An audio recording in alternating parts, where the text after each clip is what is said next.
vocês. Ah, não, a senhora começou a gravar Tá? tarde, eu queria rir depois. Oi? Ela começou a gravar tarde demais. Por quê? Você queria aparecer rindo? Eu queria rir do João de novo. Uai, gente. Estão entendendo, né? Então, nós vamos ter as avaliações, que são as provas, e os trabalhos. Tá? Os trabalhos vão ser os relatórios, os trabalhos em sala, que geralmente eu passo para vocês resolverem. Umas questões dessas serão resolvidas em sala, ok? Então, é assim que a gente vai fazer o curso, tá? Deixa eu ver o que está acontecendo aqui, que eu não estou conseguindo. Tá difícil aí, professor? Tá difícil aqui. Tá, então não vai ter a terceira. E a gente vai fazer uma no começo de novembro e uma já no final de dezembro, ok? Tá? Com relação à presença, pelo menos liga, né? O, o,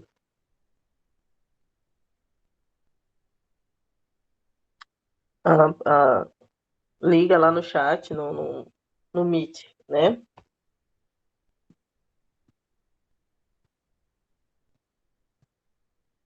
Ok?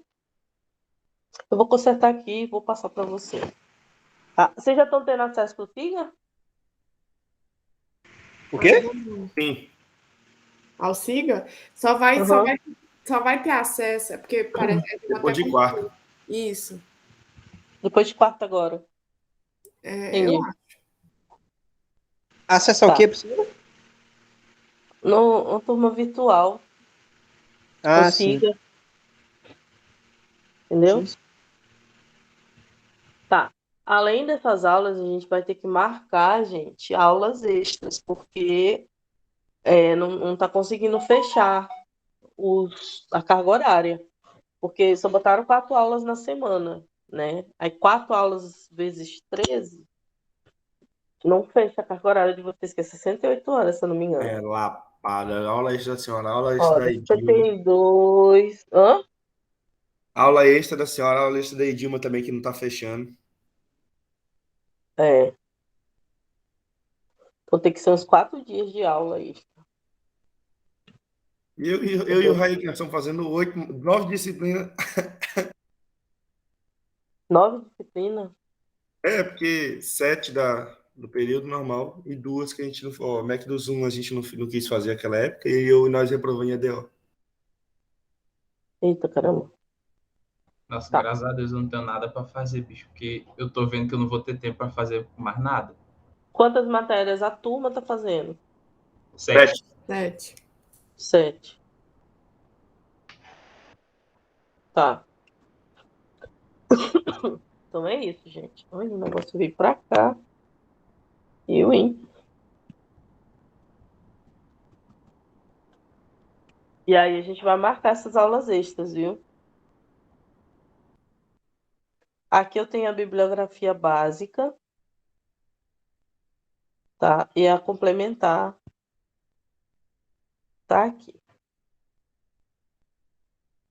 Tá? Eu sugiro que vocês, de imediato, já tentem baixar esse livro aqui, ó, que tá na internet, de graça. Daquele jeito, tá? Natália Baixa, ela passa para nós. É um livro que tá em inglês, mas tem tudo sobre tratamento térmico, tá? Normalmente, ou tu encontra um só, ou tu encontra ele dividido em 3. O A, o B, o C e o D. O A, o B e o C, né? Esse aqui do volume 4, tá? A matéria tratamentos térmicos e metalografia era uma única matéria. E eu pedi para separar porque essa matéria elas precisam de uma carga horária de laboratório bem grande, tá? Porque daí você faz o tratamento térmico e aí você vai para o laboratório ver a metalografia. Aí faz o tratamento térmico e vê a metalografia. Então, quando a gente estava fazendo as aulas presenciais, a gente fazia isso, né? Fazia o tratamento térmico, depois ia para o laboratório ver a metalografia dele, tá?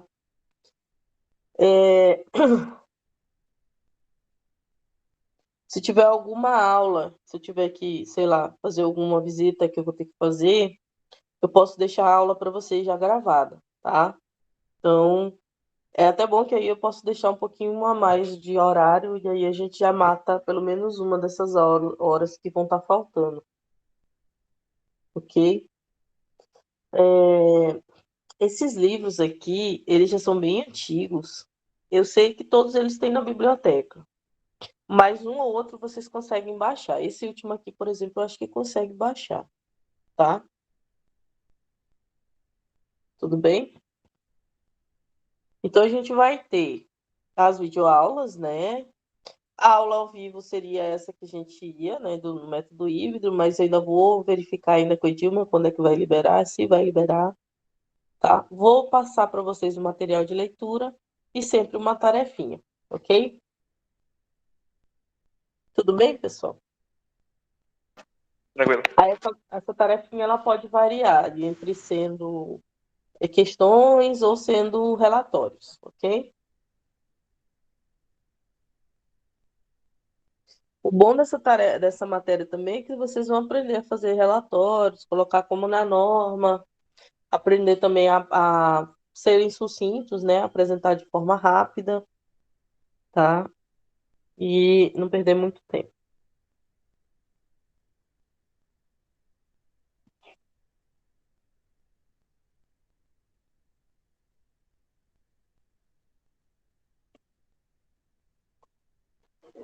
Eu vou passar isso aqui para vocês.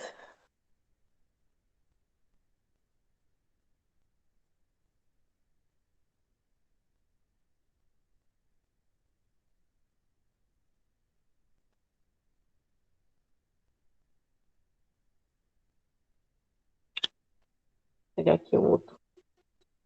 Vou passar lá no Siga, vou deixar lá no Siga e vou deixar também no WhatsApp.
Ih, a internet deu uma mal travada aí. Vocês estão ouvindo?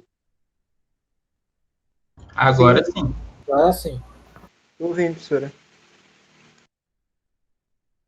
Tá só um minutinho aqui enquanto baixa para passar para vocês.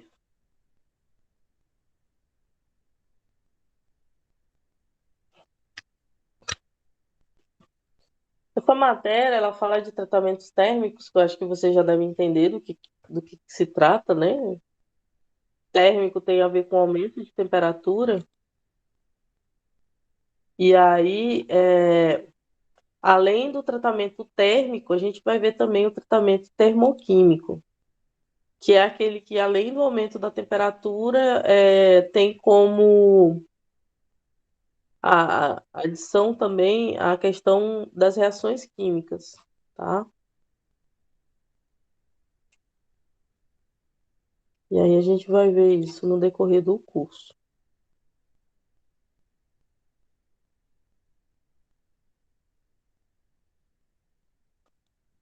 Então vamos começar com o tratamento das ligas ferrosas. Professora, Oi.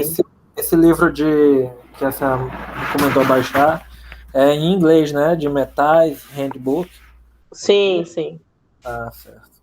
Tranquilo. Mas fica frio que não tem muita coisa para traduzir, não. Ah, tranquilo. O que é mais interessante desse livro é porque tem as tabelas, os gráficos, entendeu? Quando vocês estão fazendo, tem as curvas de transição, então essas coisas que são interessantes. A parte que está escrita, se você ver, a parte de texto ela é bem pouca, tá? E hoje em dia a gente tem tradutores muito bons, até o Google mesmo consegue traduzir muito bem, tá? Sim, Muito sim. raro. Então, fiquem calmos.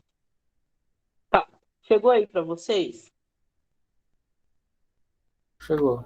Chegou. Bom, então eu vou pegar aqui.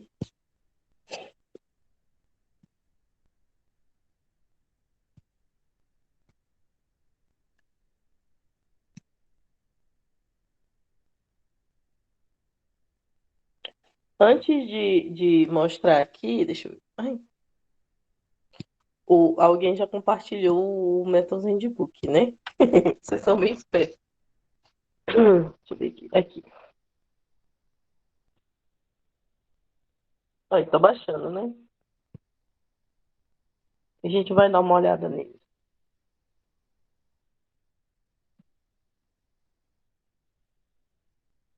Tá. Vamos começar do que é o aço, né? Que o pessoal sempre confunde. Às vezes eu vejo muitos alunos falando assim, ah, professora, tem uma barra de ferro. É uma barra de aço. Aí eles devem estar se perguntando, e qual a diferença? A diferença é que o aço é uma liga de ferro, tá?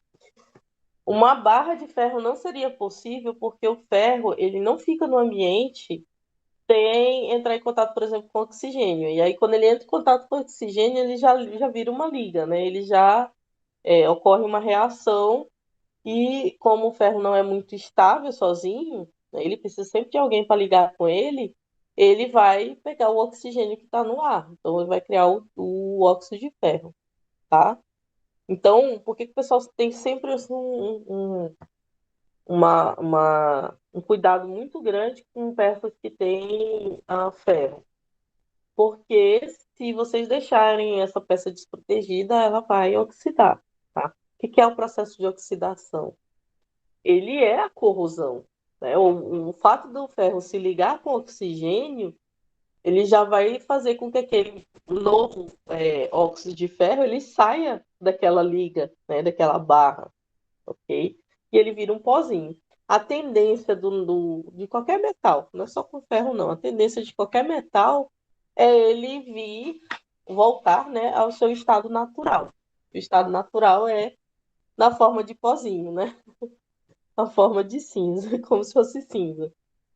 Mas, brincadeiras à parte, a liga ferrosa que vocês vão trabalhar daqui para frente é o aço, né? Que o aço é uma mistura de ferro com carbono, tá? Essa liga de ferro com carbono, ela pode sofrer deformação, né? Ela aguenta, ela tem determinadas características, né? Tá? Como resistência à tração, tem uma boa resistência à tração, uma boa resistência à compressão, tanto que é usado em projetos que tenham tração e compressão, tá? O teor do aço, ele gira em torno de 0,008% a 2,1, vai, 2,11% de carbono, tá? Por que que não vai mais que isso? Pode até ter, só que aí a gente já tem uma lígua muito mole, tá? E o processo é o seguinte, o aço tem a malha de ferro, tá? Vamos colocar aqui como se fosse cada intersecção dessa aqui cabe um átomo de ferro, tá? Só para ilustrar, para vocês terem mais ou menos a ideia. Normalmente o carbono ele entra no interstício, só que ele é muito grande para entrar no interstício do ferro, ou seja, ele já entra aqui, ó, deformando essa cadeia, tá? Esse fato de deformar, ele faz com que o ferro, a cadeia do aço, né, ela seja endurecida por causa dessa deformação, tá? E aí, a porcentagem de carbono dentro dessa malha, ela influencia muito com relação à dureza, por exemplo. Uma das coisas que ela pode fazer. Vocês sabem que questão de dureza e tenacidade, as outras propriedades, elas têm que funcionar no meio termo ali, né? Não pode ser muito duro, porque daí vai, consequentemente, fragilizar o material. Você já tem ideia disso, né? Ou não? Sim. Já tem uma ideia disso, né? Tá? Então, sempre a gente está trabalhando nessas porcentagens de carbono dentro do ácido para poder dar as melhores propriedades possíveis, tá? Tem que ser um bocado duro para poder não se riscar à toa, mas também não pode ser muito duro, porque daí ele fica muito frágil, tá? E aí, o que que acontece com o aço dentro do carbono, o carbono dentro do ferro? Ele com pouca porcentagem, tá? Ele vai passando e quando você vai aumentando a quantidade de carbono, ele vai aumentando a dureza, tá? Até com que ele fique muito duro e, consequentemente, muito frágil, tá? Então, vai subindo essa questão de dureza, consequentemente, ele vai diminuindo a questão da resistência, por exemplo, ao impacto, tá? E aí, chega no ponto ótimo, isso aí vai baixar, ok? No momento em que eu passo de 2% de carbono, tá? Aí, dependendo dos elementos de liga, eu posso ter um material muito frágil, tá? Muito, muito, muitíssimo frágil, tá? E aí, a gente sempre vê nos livros essa questão de falar que sempre a procura de elementos para se colocar, elementos de liga para se colocar numa liga, é justamente para você obter as melhores características possíveis, tá? Sempre lembrando e levando em consideração esse meio termo, ok? É claro que quando a gente fala de aço, ela não é uma liga binária, não é só ferro e carbono, tá? Existem outros elementos de liga adicionados no aço, né? E aí eles podem ser residuais, por exemplo, tá fazendo lá o processo de fabricação e tem elementos que realmente não saem, tá? E aí eles ficam lá como resíduos. Ou eles podem ser colocados intencionalmente lá dentro da liga. Por exemplo, o cromo, o níquel, são elementos que são colocados dentro da liga, por exemplo, para melhorar essa questão de resistência à corrosão, né? Aí algumas pessoas podem me dizer, professora, e essa questão do aço galvanizado? Aí já é outra coisa, já é um tratamento superficial, tá? Tem uma diferencinha entre o elemento estar lá só para conter, só para ser liga, né? E o elemento ser um tratamento, receber um tratamento superficial, que aquilo ali vai melhorar só a superfície do material. Vocês conseguem me entender, né?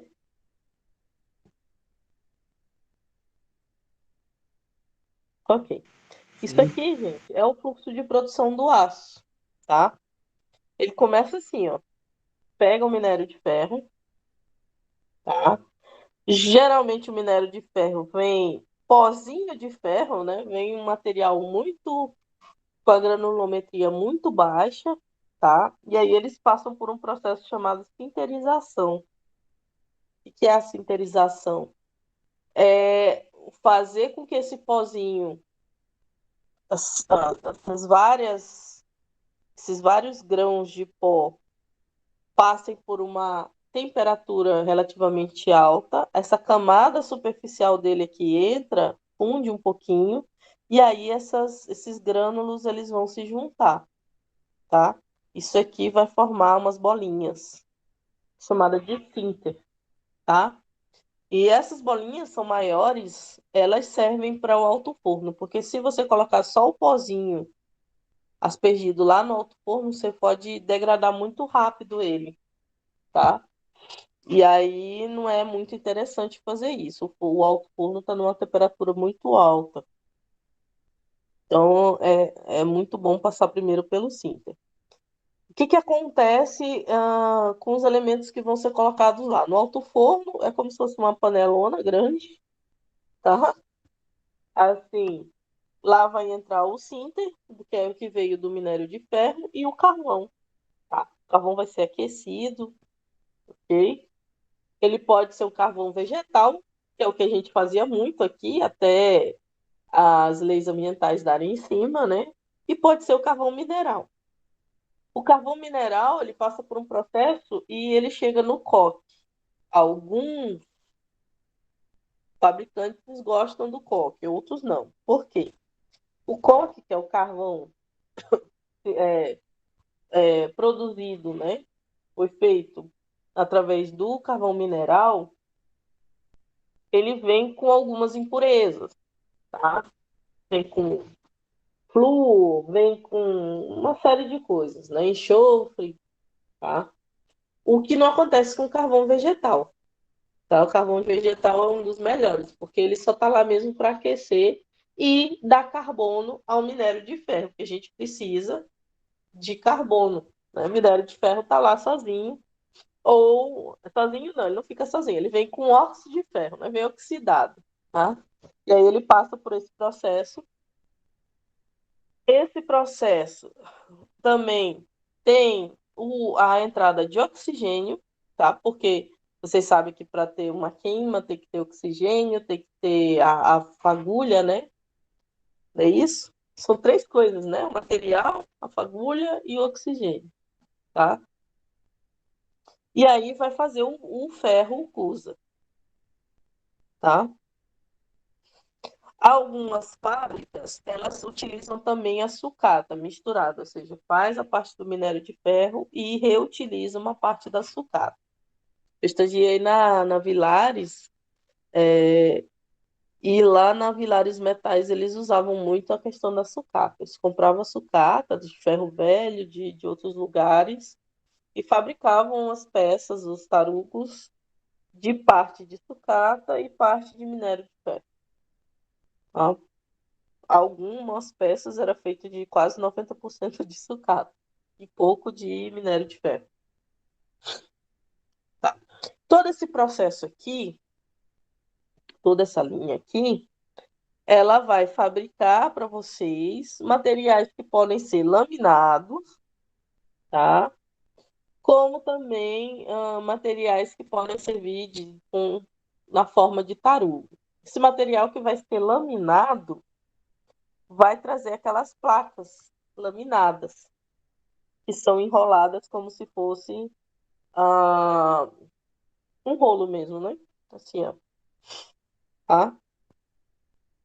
Então, o que que acontece? O ferro passou aqui pelo conversor, passa por aquelas panelas. Eu acho que vocês já viram uma panela dessa em algum momento da vida de vocês, ou em jornal, em revista, em alguma coisa, tá? Esse gargônio que é colocado aqui no processo, ele é feito. O argônio, vocês sabem, é um gás inerte, né? O que é um gás inerte? Quer dizer que ele não se combina com ninguém. Ele já tem lá na camada dele quantidade suficiente para ele ficar sozinho, tá? Então, para que eu coloco ele no meio de um material, um metal líquido? É para carregar, tá? Não que ele vá se juntar, mas ele carrega fisicamente as impurezas para cima, aqui, ó, formando uma espécie de nata no material. Essas impurezas podem ser tiradas manualmente, tá? Então, tem essa questão do borbulhamento do argônio aqui. E aí passa, claro, que se eu estou borbulhando argônio, eu tenho que desgaseificar isso aí, né? E eu posso fazer esse processo no vácuo, tá? Aí fiz o material, o ferro gusa, isso aqui é uma planta verticalizada, ou seja, que vai até o produto final. Porque aqui em Marabá, até um tempo atrás, a gente só fazia até essa parte aqui, ó. De só pegar o gusa, tá? Então, todo esse processo aqui de baixo a gente não fazia. Não sei como é que tá agora, mas eu acho que eles estão chegando até a parte laminada, né? certo? Por que que o pessoal tanto luta por chegar até no final aqui da etapa da produção? Porque enquanto está aqui, o material é muito barato. Então, por exemplo, você vende toneladas a $100, coisa pouca, entendeu? E aqui não, aqui o material já está mais caro, tá? Então, quando a gente fala em processo de verticalização, é para justamente acrescentar valor a esse material que a gente está fabricando, tá? E aqui em Marabá, até então, a gente só fabricava até aqui, ó, até o Gusa. Então, a China comprava esse Gusa, né, baratíssimo, e vendia de volta para a gente com isso aqui, nessa parte aqui nessa parte aqui do processo, bem mais caro. Então, né, até um tempo desse era assim que a coisa funcionava, tá?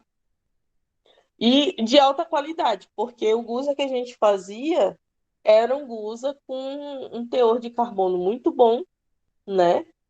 E com baixos elementos químicos nocivos para ligas de ferro, tá? A gente tinha baixo enxofre, porque o nosso gusa era feito com carvão vegetal, né? Então a gente vendia um produto muito bom e vendia a preço de banana. Então, a luta, essa briga todinha que influi, às vezes, política no meio, né? É para você terminar esse processo de verticalização aqui. E você já tinha ideia disso, do processo? Oi, professora? Não, professor, não tinha não. Eu nem entendi o que a senhora falou. Só entendi você Do não tem quê? ideia de alguma coisa. Do processo de fabricação do aço. Ah, sim. Não, nunca nem vi. Nunca viu? Não, professora, mas sobre o vender a preço de banana eu sabia já. Já sabia, né? Já tinha ouvido falar. Porque a gente Sim. estava aqui, ó, na fabricação, a gente estava aqui nesse primeiro processo. Acho que no começo, aqui em Marabá, a gente nem tinha tecnologia para chegar aqui no final. Entendeu? Nem tinha tecnologia para chegar no final. As fábricas que vieram depois e foram colocando e tal, e sempre tem aquela briga porque o povo não quer pagar os impostos, quer produzir barato e não quer pagar, é assim, né? Então aqui, depois que você faz o ferro gusa, você coloca ele de novo no processo, né? Faz ele ficar líquido novamente, faz tirar todas as impurezas que tiver, e daí ele pode ir, por exemplo, para uma máquina de ligotamento contínuo. O que ela vai fazer? Ela vai fazer lingotes direto, sem parar, todo tempo, né? Isso vai colocando ferro gusa aqui e ela vai lingotando direto, continuamente, tá? Aí esse pode ser, esse lingotamento pode trazer placas, e essas placas podem ser laminadas, fazer esses rolos aqui, tá? Ou eu posso cortar essas placas, fazer outros pedacinhos, né? Lâminas pequenas, posso fazer tira, posso decapar, né? Ou eu posso vir pelas placas aqui, um laminador de chapa grossa, por exemplo, e fazer um tratamento térmico chamado normalização, tá? E aí eu vou ter placas tratadas termicamente. A questão do tratamento térmico, ela é colocada aí para melhorar ainda mais essas propriedades desse material que está sendo fabricado, tá? Normalmente a gente usa tratamento térmico com o objetivo principal de aumentar a dureza ou aumentar a ductilidade do material. E sempre caminhando assim, né? Se eu aumento a dureza, diminui a ductilidade. Se eu aumento a ductilidade, eu diminuo a dureza, tá? Então sempre tem que chegar no meio termo aí, que melhor se encaixe nessas duas coisas.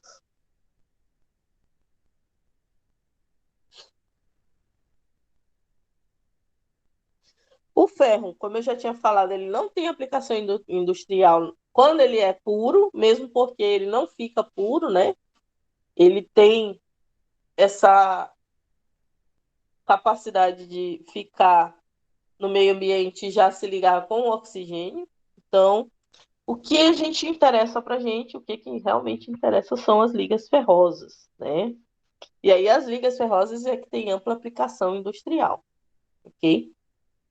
E são a base da Revolução Industrial lá do século XIX. O que é essas ligas ferrosas? São soluções sólidas e essas soluções são compostas basicamente de ferro, é o elemento principal, carbono é o elemento secundário, digamos assim, e os outros elementos, quaternário, terciário, são os elementos para melhorar essas propriedades do aço, tá?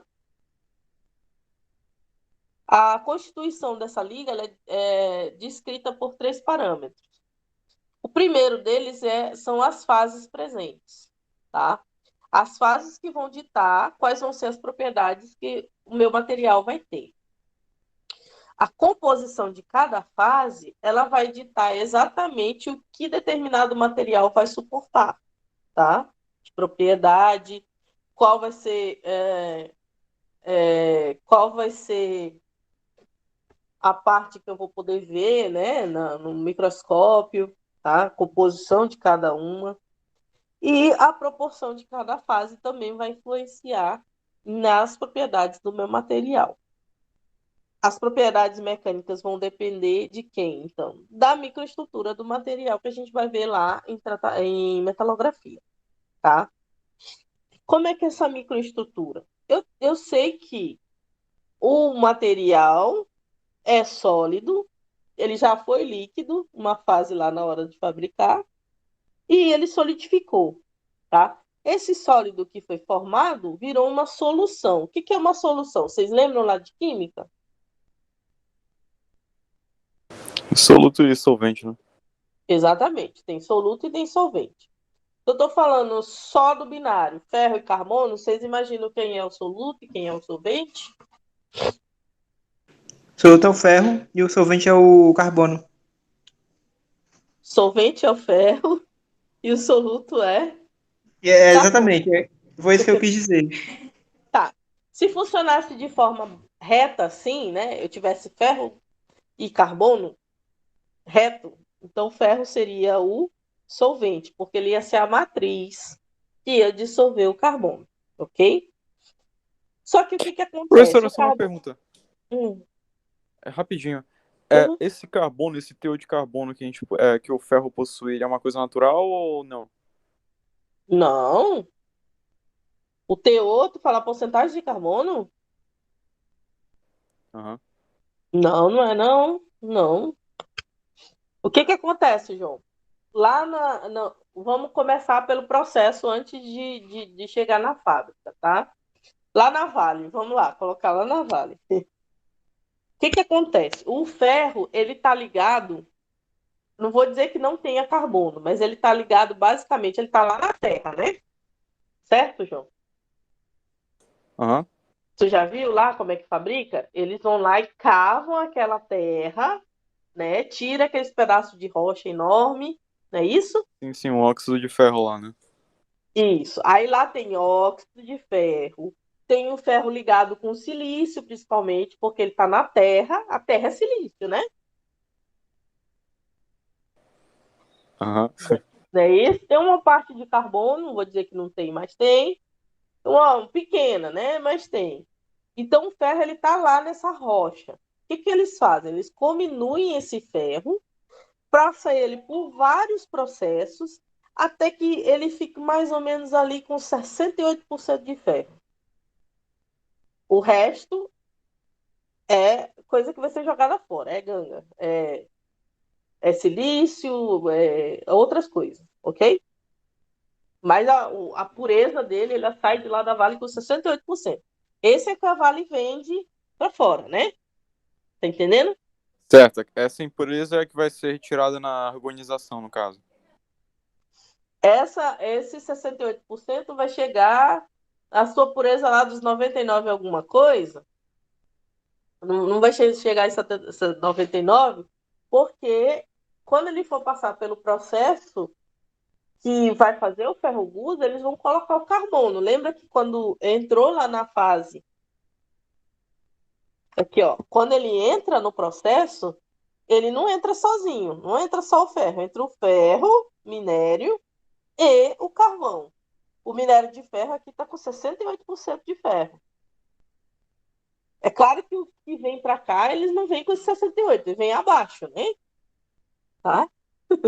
O 68, o graúdo, o 68 bom, ele é exportado, tá? Para nós que fica aqui em Marabá, fica um abaixo disso, uns 30%, 40%, ok? Tudo bem? De boa. De boa. Aí ele vai lá e mistura com o carvão. O carvão vai dar o quê junto com o ferro? Vai dar o carbono, tá? Para formar quem? O ferro gusa, certo? Ah, tá. Saquei. Sacou? É no processo de tratamento térmico que o carbono vai entrar no interstício, né, no caso. Não, tia, calma. A gente ainda não está tratando termicamente ele. Esse é o processo de fabricação, tá? O tratamento térmico, ele vai lá no final do processo. Essa parte aqui, ó. Tá vendo aqui? Aqui, ó, tratamento térmico de normalização. É um dos tratamentos. Tratamento térmico de têmpera. A têmpera ela endurece, ela enrijece o material. Como ela enrijece muito, normalmente a gente faz ela e o revenimento, que é para amaciar um pouquinho mais, porque senão ele fica tão duro que não dá nem para trabalhar. Tá entendendo? Aham. Então, o tratamento térmico é feito no final, depois que o material, inclusive, já tem forma definida aqui, ó, já está em forma de lâmina, já está em forma de placa, em forma de várias coisas. Tarugo, ok? Vocês sabem o que é tarugo? Não. Tá. Porque eu não entendi. Agora eu fiquei sem entender. Porque eu entendi Naruto na primeira vez. Não, moço. Tarugo. Aqui, tarugo. O que é o tarugo? Imagina um cilindro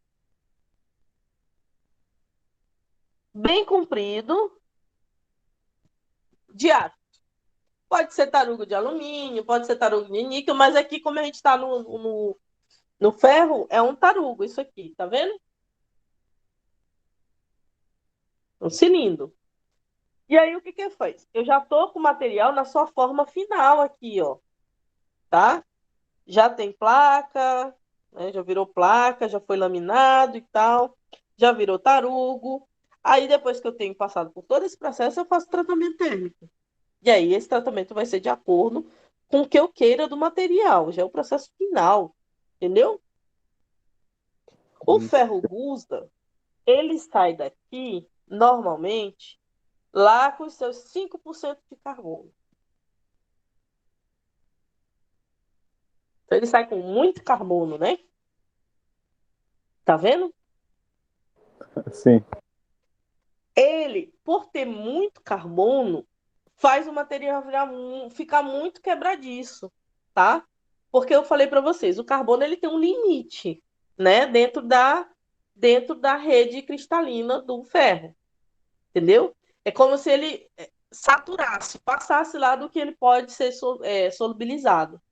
Esse carbono a mais vai dar uma característica para o material que é a fragilização do material, tá? E aí, ou seja, eu fiz o ferro gusa aqui, ó, que está lá com seus 5% de carbono, mas quando eu passar ele por aqui, pelos outros processos, eu vou diminuir esse 5% aqui. Ele não pode ficar com 5%, tá entendendo? Eu diminuo ele aonde? Aqui, vou tirando, entendeu? E ele vai passando e vai diminuindo a porcentagem. Tá entendendo? Aham. Só que aí, por exemplo, pode acontecer de tirar demais. Por exemplo, se eu tirar, eu vou fazer um aço 1010.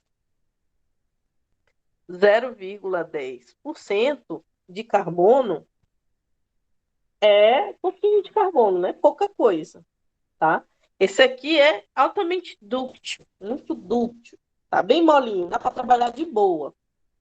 Aí o que eu faço? Não, tá muito mole. O que eu vou fazer? Eu vou fazer tratamento térmico para endurecer, tá? Aí eu faço, por exemplo, uma têmpera, que vocês vão saber mais ou menos o que é uma têmpera depois, tá?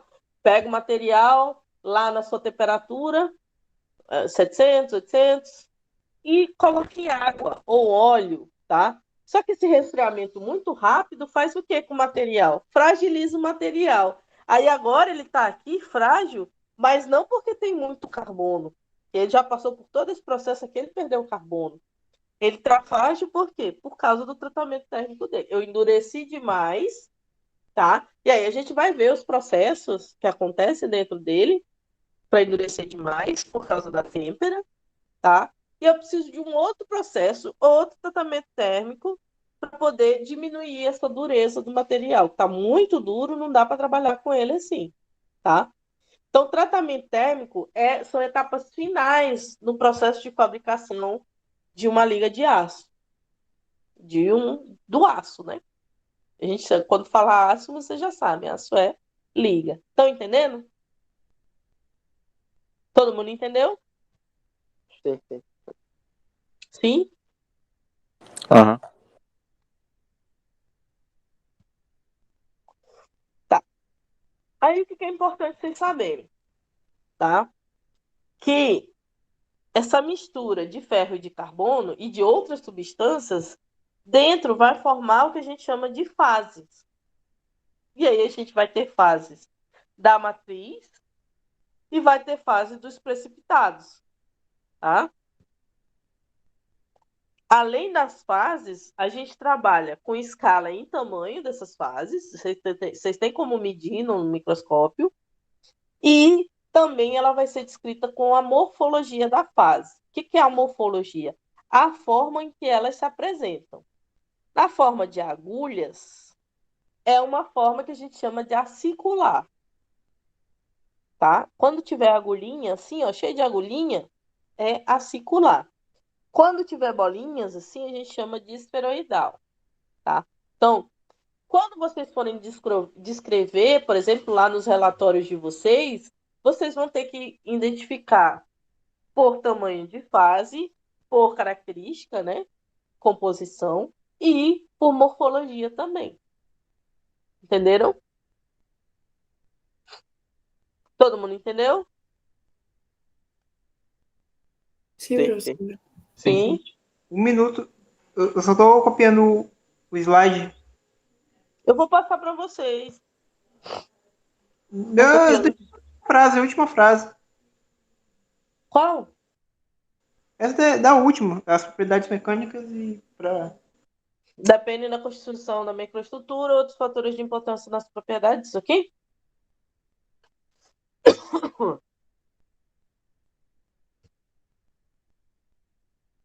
Sim, é isso mesmo. Tá, deixa eu pegar aqui a chamada já.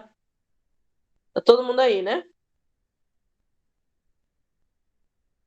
Eu já terminei, professora, pode passar. Tá. A microestrutura, a gente vai ver direitinho ela lá em metalografia, tá? Existem duas coisas que a gente vai ver dentro do material que foi fabricado. Uma é a macroestrutura, que é aquilo que dá para você ver a olho nu. A outra coisa é a microestrutura, tá? Que você vai poder ver só através do microscópio, tá? É claro que para você enxergar a microestrutura do material, você vai ter que preparar essa amostra antes de você enxergar a microestrutura. Essa microestrutura vai ditar as propriedades mecânicas dessa liga, tá?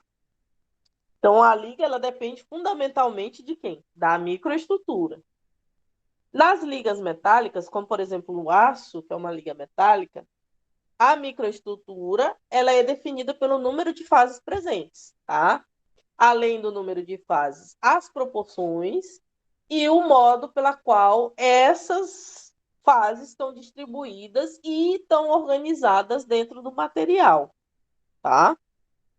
Porque se tiver numa única parte, isso inclusive pode acarretar em problema no material de vocês. Então é bom que o material sempre seja considerado homogêneo, né? Então, a microestrutura vai depender de quem? Da composição química, tá?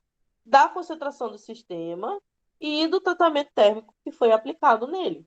Por quê? O tratamento térmico vai dizer para vocês onde cada uma dessa parte microestrutural, né, dessas fases, vai ficar. Por exemplo, quando eu citei para vocês a têmpera, o que é o processo de têmpera? Você vai aquecer o material, desestabilizar ele, digamos assim, e aí você vai resfriar ele rapidamente. Nesse processo de você resfriar rapidamente, vai criar novas fases, uma fase dura, né? Uma fase quebradiça, tá? E aí vocês vão ter que ter noção de que nem sempre ser muito duro é bom, porque daí ele vai fragilizar o material, tá? Essa fase, ela na capa, ou seja, na superfície, ela vai ser de um jeito. Por quê? Porque na superfície foi que perdeu primeiro o calor, né? Então, na superfície vai ser de um jeito.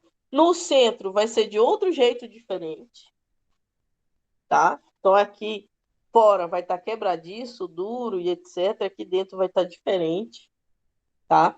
Então, o tratamento térmico, ele depende de tudo isso, tá? E, através do tratamento térmico, eu posso obter as características exatas que eu preciso. Todo mundo entendeu? Mas aí eu sempre falo, e o que é o tratamento térmico? Tratamento térmico é um tratamento que eu vou usar a temperatura, por isso térmico, para obter as características que eu estou precisando. Estão entendendo? Tá?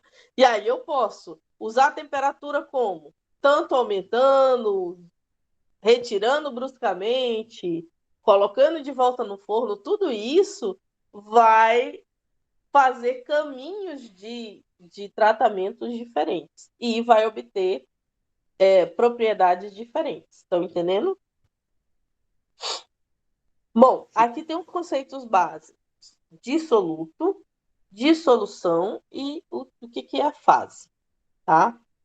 A fase, a gente chama fase uma mistura totalmente uniforme e que não necessariamente tenha uniforme só em composição química, mas ela também é uniforme com relação ao estado físico, tá? Uma fase homogênea diz respeito a um sistema que tem apenas uma fase daquela mesma forma, ok? E aí eu posso até falar com relação à morfologia também, tá? Daquela mesma forma. O mais fácil de ver essa forma é, por exemplo, os estados físicos. Eu tenho água, por exemplo. A água eu posso ter ela no estado líquido, no estado sólido e no estado de vapor, tá? Se eu misturar gelo com água, eu vou ter uma fase gelo e uma fase água. Concordam comigo? Se eu misturar na água açúcar, eu vou ter uma fase de água com açúcar e uma fase de gelo. Estão entendendo? Se eu saturar, botar muito açúcar nessa mistura, eu vou ter uma fase de açúcar que saturou a água, uma fase de água com açúcar e uma fase gelo, certo? Estão entendendo, pessoal? Tá. Nos sistemas que tiver uma ou mais fases, como essa que eu descrevi para vocês, a gente chama eles de heterogêneo. Se eu tiver só uma fase, então a gente chama de homogêneo, ok? Solução. O que é uma solução? Uma solução é uma mistura homogênea, tá? De espécies químicas que a gente chama microscopicamente dispersas. Por exemplo, lá que eu citei a água e o açúcar, por exemplo. A água tá numa fase, o açúcar tá noutra, e quando eu misturo as duas, tem espécies microscopicamente diferentes, né, dispersa, e aí eu vou misturar e vai me apresentar com uma única fase. Mas tem dois fulaninhos lá dentro. Tem a água, que é o solvente, que dissolveu o soluto, que é o açúcar. Ok? Tudo bem? Sim. Aí, sempre falam o seguinte, olha, a priori não há distinção fundamental entre soluto e solvente. Isso com relação, por exemplo, eu não posso determinar a quantidade, mas eu sempre sei que a matriz vai ser aquele que vai dissolver o que não é matriz, no caso, o soluto. Então, quem se dispersar no outro vai ser soluto. Quem dispersar o outro vai ser o solvente. Estão entendendo? Sim, no caso, então, tipo, se tivesse água e açúcar, a água seria o solvente e o açúcar seria o soluto, né? Isso. Exatamente. Quando a gente combina materiais diferentes ou quando a gente adiciona elemento de liga no metal, a gente produz solução, tá? Por isso que nos metais, apesar de não ter um líquido e um sólido, né, quando eles estão resfriados, eles são chamados de soluções sólidas, porque ali vai ter soluto, vai ter solvente e vai ter fases lá dentro. Estão entendendo? Sim. Beleza. Quanto à natureza cristalina dos metais, a gente tem duas coisas que são bem distintas. Uma é chamada de fase amorfa. Por que que é amorfa? O morfo quer dizer forma, tá? Então, a forma, ela tem uma coisa definida. Quando eu não tenho esta coisa definida, eu chamo de amorfa. Não tem uma forma arranjada, ela é caótica, ok? Então, os átomos na forma amorfa, eles não estão arranjados, eles estão caóticos. Por exemplo, o vidro, tá? No vidro, a gente tem uma estrutura amorfa, tá? Não tem Ele, apesar de ser sólido, ele não é cristalino. O que seria uma estrutura cristalina? Na estrutura cristalina, esses átomos eles são arranjados, né, de forma ordenada, formando uma cadeia, formando um cristal. Aquilo ali vai se repetir de forma contínua nos planos até formar a estrutura do material. Exemplo: ferro, alumínio, cobre, tá? Materiais metálicos, eles são 98, 99 até por cento cristalinos. Qual é a única parte do material metálico que não é cristalina? É a parte entre as fases, né? Que a gente chama de interstícios. Os interstícios, que não têm parte cristalina, eles são amorfos, ok? Todos os metais, muitas cerâmicas, alguns polímeros formam a estrutura cristalina sob condições normais de solidificação, tá? Vocês já tiveram ciência dos materiais, né?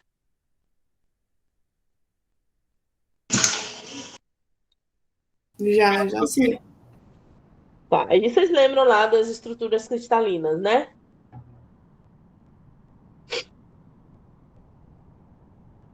Na teoria. Cúbica de corpo centrado, cúbica de Sim, face sim. centrada. Lembrou? Sim. Tá. A natureza cristalina dos metais, ela serve para vocês identificar essa questão de se o material é cristalino ou não cristalino, tá?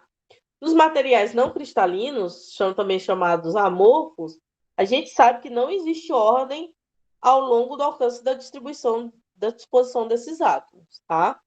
As propriedades de materiais sólidos cristalinos, ela depende de quem? Da estrutura cristalina, tá? Ou seja, de como os átomos estão lá, átomos, moléculas, íons estão dispostos no espaço, espacialmente, tá? E também tem um número grande de diferentes estruturas cristalinas, né? Desde estruturas simples, até estruturas mais complexas, tá? Por exemplo, cerâmico e polímero. Polímero, vou dar aqui um exemplo polímero. O polímero, a estrutura dele ele pode ser empilhado, bonitinho e tal, mas ele não fica totalmente cristalino, né? Ele tem lá sua porcentagem de cristalinidade e é uma porcentagem assim que vai depender do polímero, ok? E a forma em que esses átomos ficam não é tão simples, por exemplo, como no metal. Que você tá lá tudo organizadinho, em cubinho, bonitinho, como a estrutura CCC, por exemplo, CFC, ok? Tá lá os átomos em cada um dos vértices do cubo e tal. Não, no caso do polímero, esses átomos eles estão empilhados, estão organizados, mas, por exemplo, em lâminas, em fios até, ok? Não é bonitinho como lá no caso do metal. Da natureza cristalina nos metais, a gente pode lembrar, por exemplo, das células unitárias. Vocês lembram dela? Vou dar um exemplo aqui para vocês do GeoGebra que tinha desenhado uma célula unitária. É aquele quadradinho lá. Aham, é o quadradinho. Tá. Aqui eu tenho uma célula unitária, tá? Aqui é uma célula cúbica, tá? Tô conseguindo enxergar aí? Tá? E tem um átomo no meio, tá enxergando ali, ó? Sim. Então eu poderia dizer, essa daqui é cúbica de corpo centrado, porque tem um átomo bem no corpo do centro do corpo, não é isso? Ó? Tá?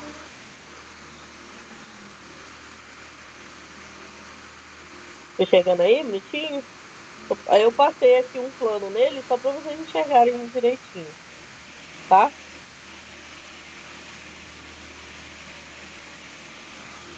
Tá. Aqui, olha, para cada vérticezinho desse aqui eu tenho um átomo, é uma parte do átomo, não é um átomo inteiro, mas ele está compartilhando aqui com os outros cubinhos que estão do lado, certo? Então aqui pro lado aqui direito tem um cubinho, no lado esquerdo tem um cubinho, aqui na frente tem outro cubo, embaixo tem outro cubo, em cima tem outro, ou seja, eles estão organizados, ok? Estão conseguindo enxergar? Mas, professor, eu só tô vendo um cubão gigante aí. Sim, eu fiz Eu não só tô vendo cubinho, uma, não. né? Por isso que é célula unitária. Tá. Eu não sei se eu tô entendendo muito bem. Imagina que aqui em cima tem um cubo. Tá conseguindo ver aí? Aqui do Sim. lado tem outro cubo. Eu só peguei um dos cubos. Aqui embaixo tem outro cubo, ok? Tá? Imagina que Ok. isso aqui se repete, vai se repetindo, repetindo até. Por isso que eu Beleza. falei, eu desenhei a célula unitária, não desenhei toda a estrutura. Entendi. Acho que eu tinha feito uma CFC, depois eu apaguei. Acho que eu apaguei essa daqui, mas depois eu faço ela de novo.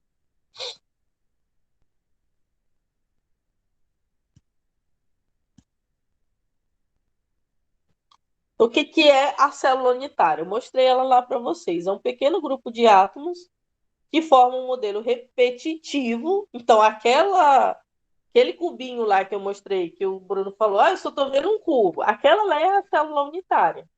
E ela vai ser repetida ao longo da estrutura tridimensionalmente. Ou seja, vai ter uma célula ali do lado, né, do lado direito, outra do lado esquerdo, uma para cima, outra para baixo. Ok? Tudo bem?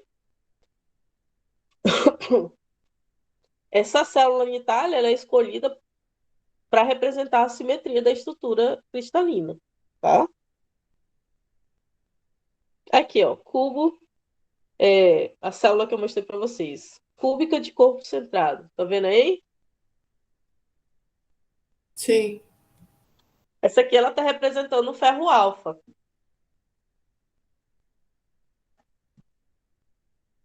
Cúbica de face centrada. Ó, aqui, pessoal, tá mostrando a repetição para vocês. Eu tô enxergando? Pegou só uma célula, que é só um cubinho, que é esse aqui, ó. E aqui ele tá repetido, aqui embaixo, aqui do lado, tá vendo? Aqui do outro lado. Tá enxergando aí? Sim. Ó.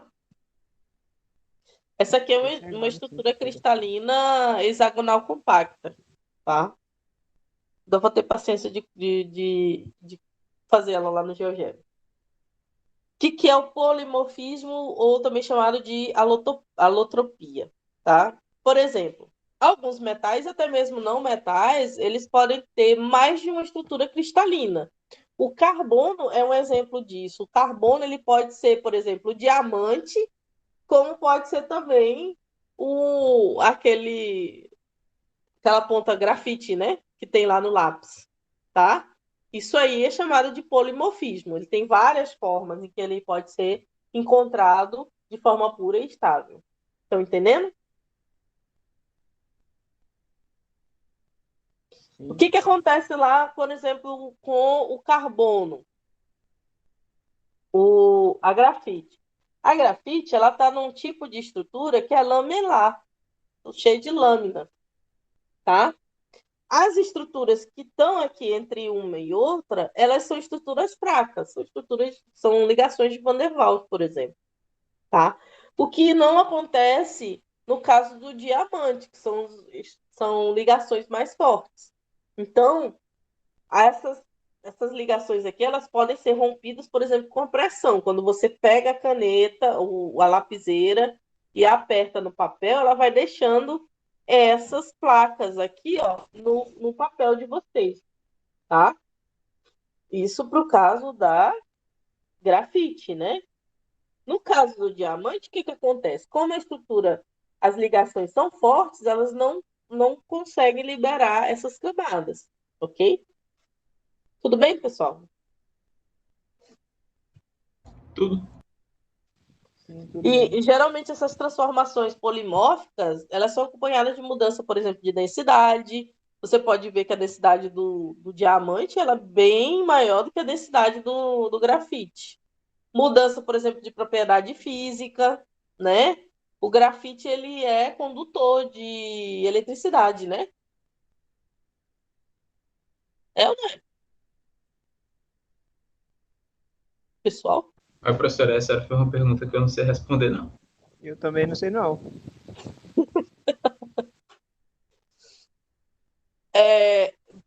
Vocês já mexeram com algum periférico de computador? Alguma vez na vida? Não. Nunca? Nunca. Nunca. Tá. Ah, mas você já. Alguma peça, por exemplo, de moto. Tem um contato lá que você coloca grafite para melhorar o contato elétrico. Vocês já viram? Inclusive, você compra grafite em pó. Então, Também também não. Também não? Isso. De moto tem. Você compra um frasquinho bem pequenininho que tem grafite em pó. Por exemplo, tá dando mau contato, aí você vai lá e coloca o pozinho de grafite. Depois você procura aí, tá? Sim. Na alotropia, pessoal, a gente estava falando assim, ó, o polimorfismo ou alotropia, né? A existência para o mesmo metal de duas ou mais estruturas cristalinas estáveis, dependendo, por exemplo, da condição de temperatura e pressão, ela é denominada de alotropia, tá? Então, por exemplo, aqui, olha aí, qual é a alotropia do ferro? Tá aqui, ó. Eu tenho a 25 graus Celsius, abaixo até, um material que é o chamado ferro alfa, com estrutura CCC, e ele é ferromagnético, tá? Aí eu vou aumentando aqui, ó, de temperatura, e aí eu tenho um ferro não magnético, chamado ferro beta. Depois eu venho para o ferro gama, com estrutura CFC, depois de 770 graus Celsius, tá? A nossa austenita. Depois, passou de 912 graus Celsius, eu tenho o ferro CCC de volta, tá? E aí vai, a partir de 1500 graus, 1538, eu já tenho ele em líquido. Passou de 2076, eu já tenho na forma de vapor. A existência para esse mesmo metal, com duas ou mais estruturas cristalinas estáveis, dependendo, por exemplo, só da condição de temperatura aqui que eu mostrei para vocês, e de pressão também, a gente chama de alotropia, tá? Então aqui eu tenho ferro CFC, logo depois eu tenho CCC, antes eu tinha CCC, estão entendendo? Sim, pessoal, ou não? Sim. Tá? Só muda a temperatura e pode ser que mude a pressão também, tá? Mas aí, esse fato dele poder passear, né? Mudou a temperatura e ele permanecer estável, tá? Só mudando a estrutura do material é que a gente chama de alotropia, ok?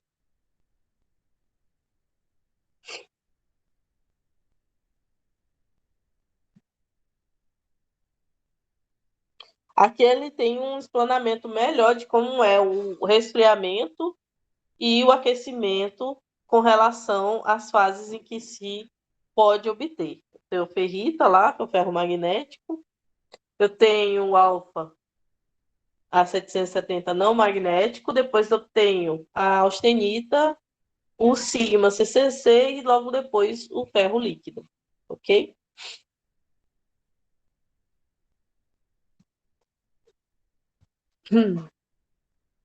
E aí, qual é o efeito dessa temperatura nos reticulados, né, do ferro? E aí vai depender daquilo que vocês calculam lá na ciências dos materiais.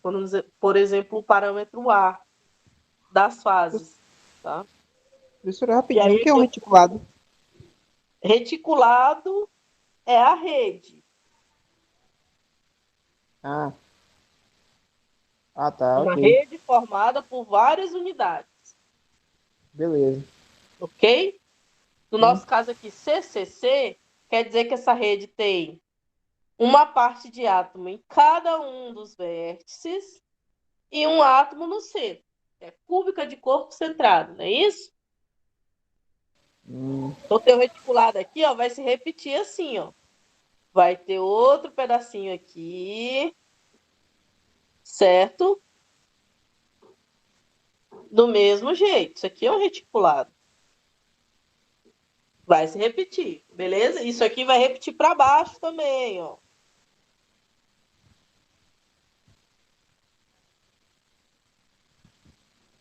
Tem uma parte de átomo em cada um desses pedacinhos aqui. E um átomo no centro. Ok? Tá conseguindo Ok. ver? Sim. Obrigado. Tá. CCC, cúbica de corpo centrado. Então tem um átomo lá no centro, tá? Esse A aqui é esse parâmetro aqui, ó. Ok? A medida aqui está em 400 graus Celsius, tá? Então aqui, ó, o parâmetro está mudando, tá? Está aumentando, ó. Não é de se estranhar que esteja aumentando. Por quê? O que acontece com os átomos quando recebem temperatura? Normalmente, o que eles estão fazendo aqui? Como é que eles estão? Eles estão paradinhos, quietinhos? Não, estão se movendo, né? Eles estão vibrando, não estão? Aqui está Isso. vibrando, aqui está vibrando, tá? Quando aumenta a temperatura, essa vibração vai aumentando e essa distância aqui, ó, também vai aumentando. Isso acontece tanto para o parâmetro aqui horizontal, quanto para cá, quanto para cima, ok? Que isso acontece em 3 dimensões, certo? E aí você pode ver o que acontece no reticulado aqui, ó. Vai subindo, subindo, subindo, até que a distância fica tão grande que ele passa a ser outra estrutura. Tá vendo? Tá vendo? Aqui, ó, vai subindo, subindo, subindo, até que ele volta a ser outra estrutura. Porque aí a distância do reticulado, do parâmetro A, ela vai aumentando, vai só aumentando. E aí, quando ela vai aumentando, isso aqui vai expandindo, ó, isso aqui vai aumentando também. Ok? Uhum. Aqui tem um exemplo de como a mudança de volume é afetada devido à transformação estrutural, tá? Aqui a gente tem a formação da martensita, que é uma fase, que a gente vai ver muito dela depois, e aqui a transformação da austenita, que também é outra fase, tá? E o volume vai nessa transformação aqui, ó. Não tá pegando. Então vamos lá, isso vai subindo, subindo, subindo, volume. Transforma a austenita. Desce, desce, desce, desce, desce, desce, desce. Tá? E vai fazendo isso aqui. Isso aqui vai virando um ciclo. Deixa eu ver se eu consigo.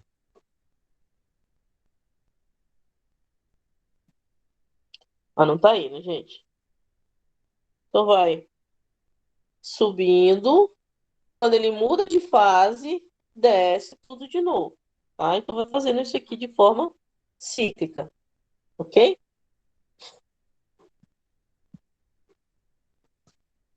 Então vamos começar pela fase austenita.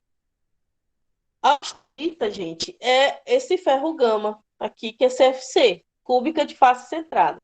Então quer dizer que ela é cúbica, né? Todas essas distâncias aqui têm o mesmo tamanho, tá? Então tem o mesmo tamanho aqui na altura, mesmo tamanho aqui na largura, mesmo tamanho aqui no comprimento, ok? Então é cúbica. Face centrada porque tem meio átomo em cada face, tá? Tem meia bolinha em cada face. O carbono, ele tá aqui, ó, no interstício, como eu falei, tá? Ele tá no interstício. Só que o carbono, gente, ele não cabe nesse buraquinho do interstício dele, tá? Ele é um pouquinho maior. Ou seja, ele desloca isso aqui, ó, tá? Tudo bem? Então, ferro gama é CCC, é uma fase que pode se transformar em outras fases no resfriamento, tá? É estável quando está em temperatura elevada, ou seja, lá seus 900 e alguma coisa, tá? Mas ela se torna metaestável, ou seja, pode se transformar em outras fases com temperaturas baixas, tá? O que que isso quer dizer? Estável e metaestável. Esse estado de estabilidade eu costumo apresentar, e os livros também falam, para vocês imaginarem a seguinte coisa. Não sei por que não está riscando, peraí. Oxe. Então imagine uma caixa de sapato. Ou um tijolo. Imagina um tijolo, tá? O tijolo deitadinho assim, ó. Aqui ele está num estado que a gente chama estável. Por que que ele está estável? Oxe.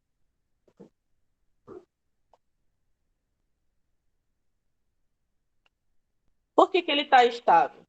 Porque não é qualquer força que eu vou botar aqui que vai tirar ele desse lugar. Primeiro, eu não vou conseguir derrubar ele, porque a parte maior está estabilizando ele aqui, tá? O que que é um metaestável? Ele está quietinho, bonitinho aqui.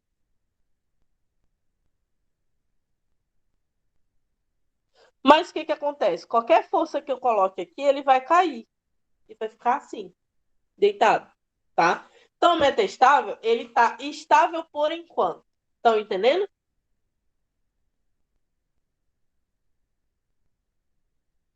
Sim, pode continuar. Tá. O que que seria instável? Vamos imaginar que esse tijolo aqui, ó, tá seguro na minha mão, da forma inclinada, tá?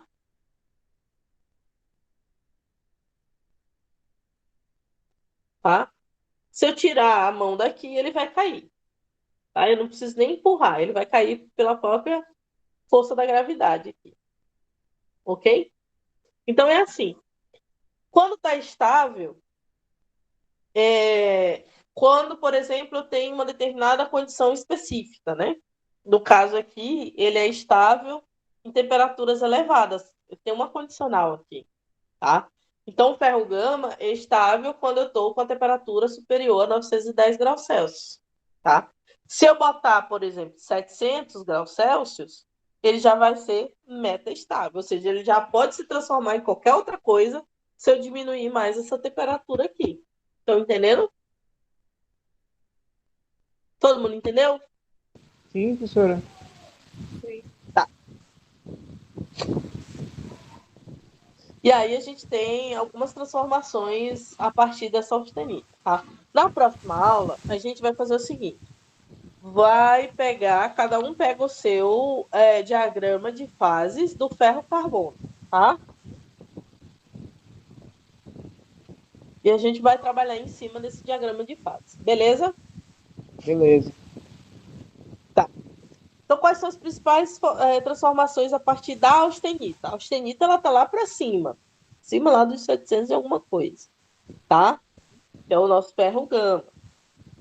É o seguinte, se eu baixar a temperatura, ela vai virar ferrita, cementita e perlita. Ou ela pode virar ferrita acicular e bainita. Se eu tirar a temperatura bem rápido, muito rápido, como, por exemplo, um processo de têmpera, ela vira martensita. Ok? Onde é que eu vou encontrar como essas fases vão se transformar? Tem outro diagrama. O ferro-carbono é o diagrama de fases. Ele vai dizer em que fases a gente está conforme a temperatura. Concordam comigo? Sim. Mas quem vai dizer quando vai ter essas fases diferentes aqui? Em que diagrama vai estar isso? Num diagrama que tenha tempo, temperatura e transformação. É o TTT. Ok? E aí, como é que eu encontro esse TTT, professora? Naquele livro de inglês que vocês já até colocaram lá no grupo, tá? Naquele livro de inglês tem todos os TTTs que vocês podem imaginar.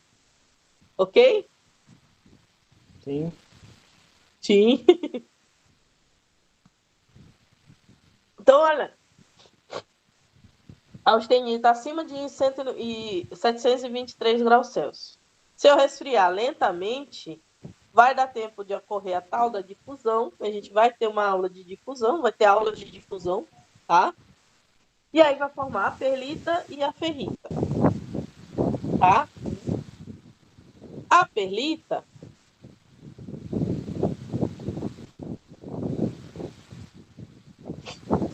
Professor, Oi. infelizmente eu vou ter que sair agora. Eu vou trabalhar. Aí. É isso. Tá bom. Até mais, professor. Obrigado aí. Tchau, tchau. Até mais.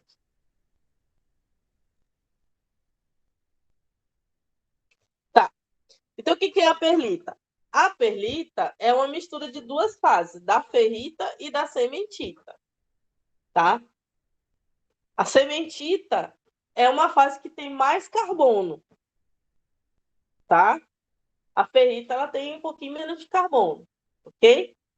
E aí, essas duas fases se misturam e formam a perlita. A gente vai ver como é que ela funciona, tá? Se eu resfrio de forma moderada, pode ocorrer o cisalhamento e a difusão. E aí eu vou ter bainita. Bainita também é como se fosse a cementita, só que numa outra forma, com outro formato.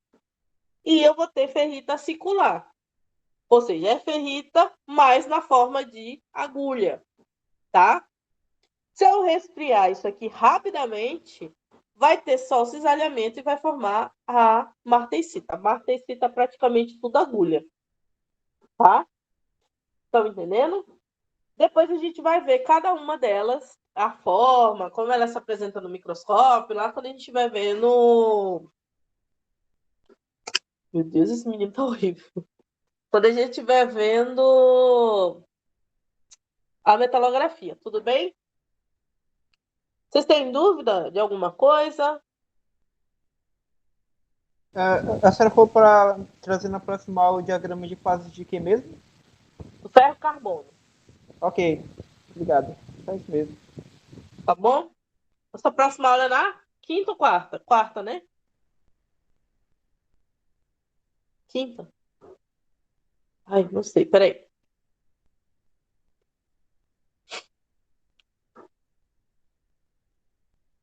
É na quinta. Na quinta, tá? Na quinta-feira, já separem aí no material de vocês para que seja de fácil acesso, tá? Porque eu vou mostrar aqui, mas eu vou ficar tirando para mostrar outras coisas. E aí é bom que vocês tenham de vocês aí para vocês ficarem olhando, tudo bem? Sim. Tá bom, então. Então acho que hoje tá bom, né? Eu vou passar esse material para vocês, não fiquem tranquilos, tudo bem? Tudo. Obrigado, professora. De nada, até a próxima aula, pessoal. Até Até, amanhã. boa noite.